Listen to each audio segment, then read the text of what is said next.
Assalamualaikum, bertemu lagi bersama Cik Tah hari ini. Okey, hari ini Cik Tah nak berkongsi resepi ayak asam kerang. Kerang rebus dulu. Kerang ni kena rebus dulu, kita buat ayak asam. Lepas tu Mas Cik Tah nak tunjuk cara-cara dia macam mana kita nak buat tu. Sebelum mana kita nak buat tu, Mas Cik Tah nak tunjuk pula apa barang yang kita nak kena sedia tu. Mula-mula kita ada 1 kilo kerang. Okey, lepas tu ni kita ada 50 gram cabai besar, 20 gram belacan, 30 gram cabai melaka, 30 gram bawang putih, lepas tu kita ada 2 biji limau nipis, kita ada 3 batang serai, kita dah ketuk pampang-pampang dah. Lepas tu kita ada ayak ni kita nak rebus kerang. Senang nak cerita bagi. Petang ni, tengah hari ni, kita makan nasi cicah dengan ayak asam kerang ni dia nak cerita bagi. Syadu. Okey, mula-mula sekali. Terlayak dia dah. Mula-mula kali kita akan lekat api. Okey. Lepas tu kita akan masuk ayak. Bismillahirrahmanirrahim. Okey, ayak kerang ni kita tak guna. Cuma kita guna dia untuk kita nak merebus saja. Tapi kalau zaman dulu nak cerita bagi, zaman dulu sambil-sambil tu kan. Okey, lepas tu kita masuk kerang. Okey. Lepas tu kita masuk serai. Kalau zaman dulu, zaman mak kita duk buat bagi kami duk makan kan, zaman-zaman kita duk sekolah tu. Kerang ni bukan putih lagu ni. Nak cerita bagi anak-anak. Nak buat bagi. Dia berselut. Lepas tu cara nak basuh dia, nak cerita bagi. Kena bubuh garam kasar. Lepas tu kena pergi cari daun serai. Kalau siapa beli kerang hari tu, mesti rumah sebelah akan tahu. Ni kucah kerang. Lepas tu kuku ni habis bercalak. Nak cerita bagi kalau nak makan kerang dulu. Ni kucah. Sampai 2-3 kali kucah. 2-3 kali awas tu. Barulah putih peloh nak cerita bagi kerang tu. Ni cerita nak cerita ni dekat anak-anak cerita, mereka kan tahu. Lepas tu dah putih semua tu, mak akan buat lagu ni. Dia buat sayur kerang. Sayur kerang tu sampai kuah tu boleh makan nak cerita bagi. Dulu-dululah punya cerita lah ni. Mereka kata tak boleh makan pula kuah tu. Mereka kata sakit perut. Wallahualam.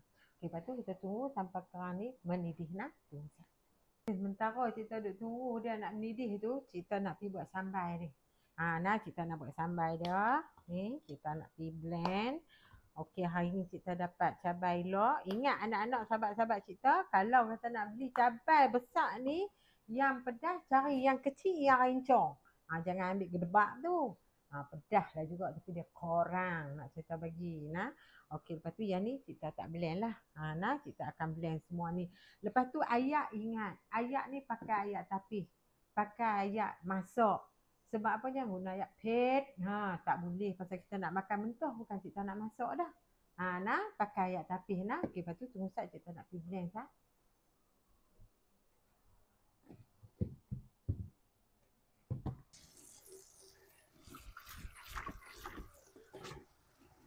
Sambal dia dah halus laik dah. Lepas tu kita nak perasakan dia.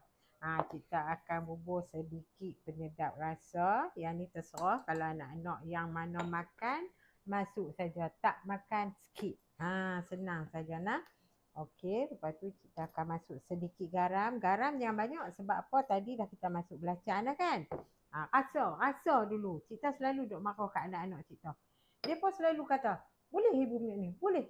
Rasa. Tak rasa, janganlah banyak sangat bubuh tu. Agak-agak dulu. Tak rasa, tambah. Tak rasa, tambah. Boleh nak tanya kita dia masuk. Kan? Lepas tu gula. Kita bubuh. Lebih kurang dalam 2 sudu kecil lah. Kita lepas takai. Okey. Okey, dah bahan perasa. Dah kita masuk. Lepas tu kita akan perah limau nipis. Kalau siapa ada limau kasturi tu, nak masuk yang limau tu pun boleh juga. Kalau siapa yang tak nak masam, tak payah banyak. Tapi selalunya yang asam ni, kita tahulah dia kena ada masam-masam sikit. Baru sedap. Biji jangan sesekali, ingat anak-anak. Sahabat-sahabat cerita hok ni cukup orang tak suka. Popok tengok kena biji 5 bukan kata orang cerita pun kadang-kadang Allah cukup jam. Tinggal nasi pun boleh nak saya bagi dia pet. Nah.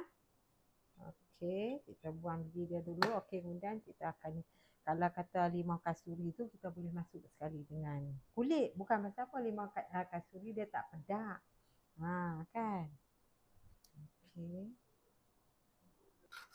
Okey, kerang kita pun dah mendidih dah. Jangan bagi mendidih lama sangat. Agak dia pek cukup. Lepas tu kita berhentikan panah dia tu, kita masuk dalam ketua air. Air pun boleh. Nah selalunya kita akan masuk, kita akan buka air sejuk tu. Lepas tu kita buang ketua air boleh 2 ketua sudah. Okey, lepas tu kita nak pergi kopek dia. Juru kamera marah. Tak boleh kata kupas. Kami orang Perlis kata kupas. Dia kata tak boleh kata kupas. Dia kata kopek. Okey, lepas tu kita nak pergi kopek dia. Kita nak susun bagi elok-elok. Lepas tu lagi kita nak sejuk. Siapa mana kita nak sirah sambal tu. Okey, sini lah. Okey, tadi air asam dia semua rasa dia dengan manis, masam, masin semua ada dah. Okey, lepas tu kita akan sirah atas dia.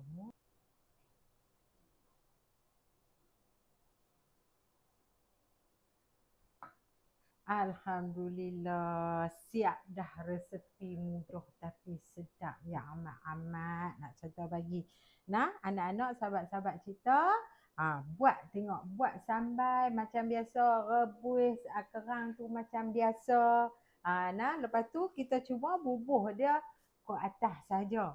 Lepas tu nak makan kita cedok jadi sambal pun ada, kerang pun ada, kulit pun ada. Nak kata kulit jangan makan, kulit buang sebelah saja. Nak bagi nampak menarik. Mau kata siapa rajin nak kupas ke semua ke, tahu pergi dalam air asam pun boleh juga. Lepas tu anak-anak cerita jangan lupa share, like, subscribe channel Cik Tana.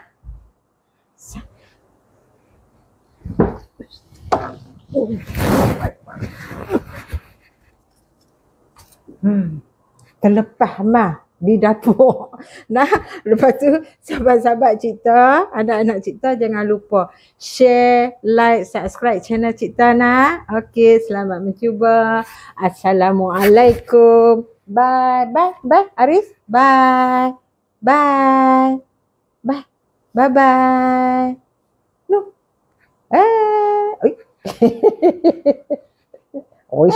Oh.